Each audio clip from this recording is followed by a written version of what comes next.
กี้ไว้กินข้าวเนาะกินข้าวพวกสันว่า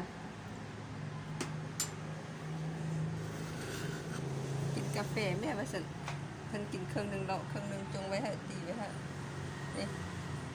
กินแล้วบ่ยากเข้านี่นะแต่ว่าตอนคันว่ากินตอนแรงแล้วนอนบ่หลับเด้ได้กินตอนเช้าบ่เป็นหยังติเนาะบ่ยากเข้าหรอกโอ้มันได้กินเนาะ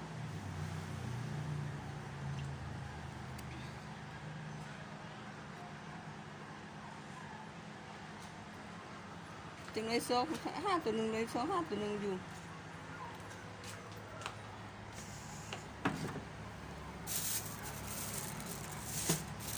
เพราะว่า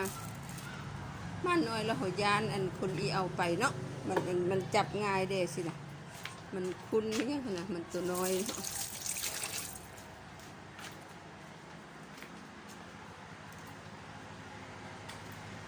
ใช่หรอของอะไรต้องส่งนี่ตมาตลอดเด้อสองมาหน่อยกันนี่เดี๋ยวดีซะมาเราถึงสองตัวแซ่บแบบนี้ถึงเตรียมเลยมากินข้าว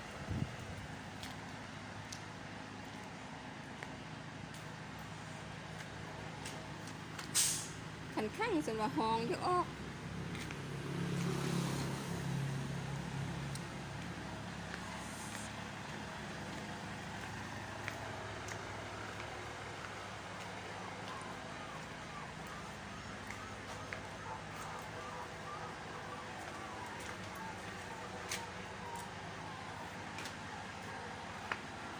ห้องนี้ใช่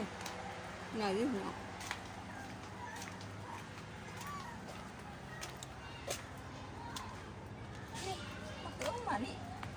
มาเกี่ยวมาพี่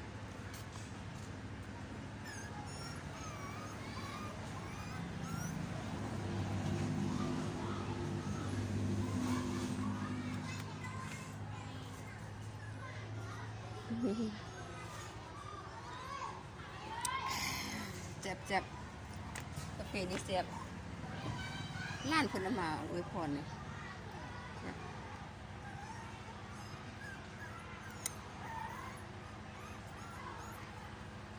เสียบแล้วเมาซะ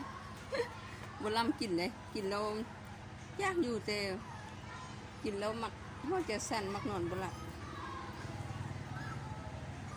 เอาขึ้นมามักแต่มาเล่นนี่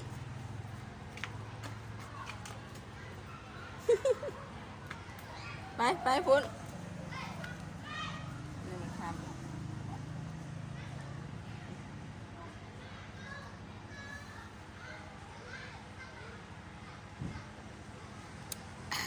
เจ็บเ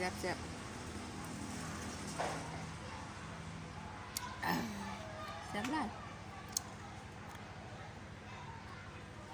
จะคล้ายเครื่อง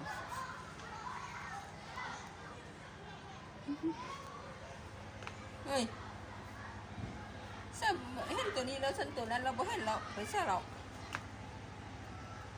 เนี่ย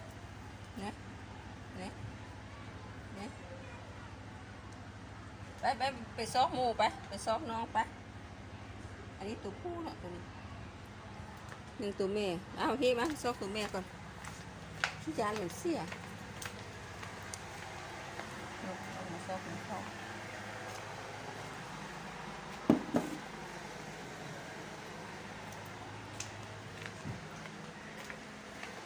ไอ้เพชรเห็นตัวแดงแล้วมันนี่ยังตัวอันเขี้ยวมันนี่นะยังตัวดำอีกเห็นตัวหนึ่งยังตัวหนึ่งเห็นได้ด่ะปีนี้นอนซะหูไอ้มันมักยอกโคตรเด้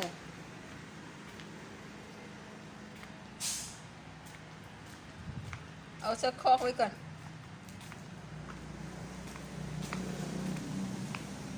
ซื้อเครื่องซอยเด้อเดือนกลางก็มีเนาะจังกะซี่ก็มีเนาะอัดมานี่ก็มี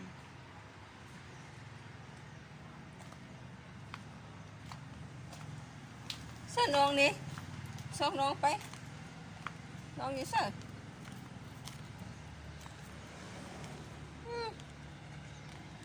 น้องสับโอ้มะเขือ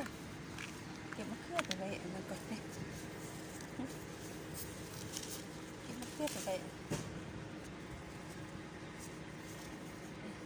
ไว้จะออกเนาะจะออก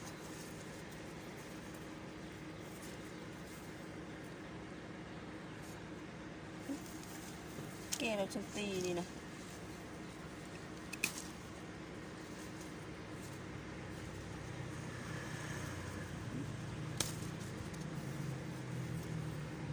4-5 วันเลย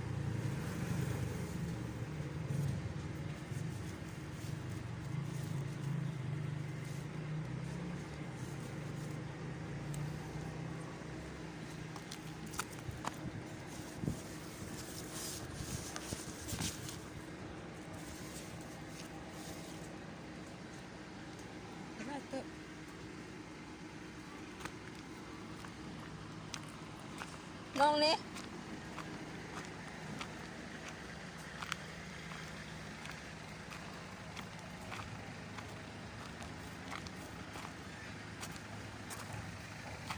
นอนสบายเป็นบนนอนพวกนี้ดูขัดนอนสบายเนาะ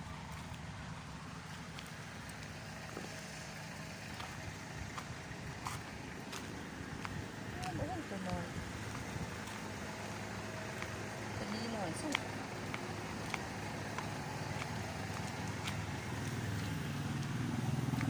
เดี๋ยวจับเข้าคอก่อนไม่ได้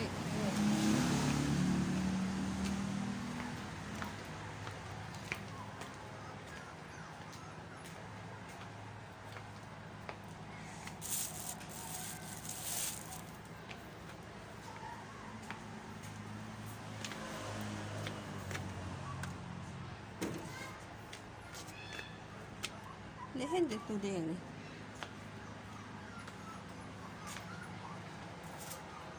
มันลีนอนอยู่นี่ลีนอนเห็นหรอดีใจเห็นหรอ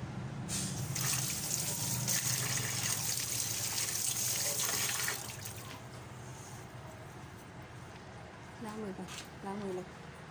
กินข้าว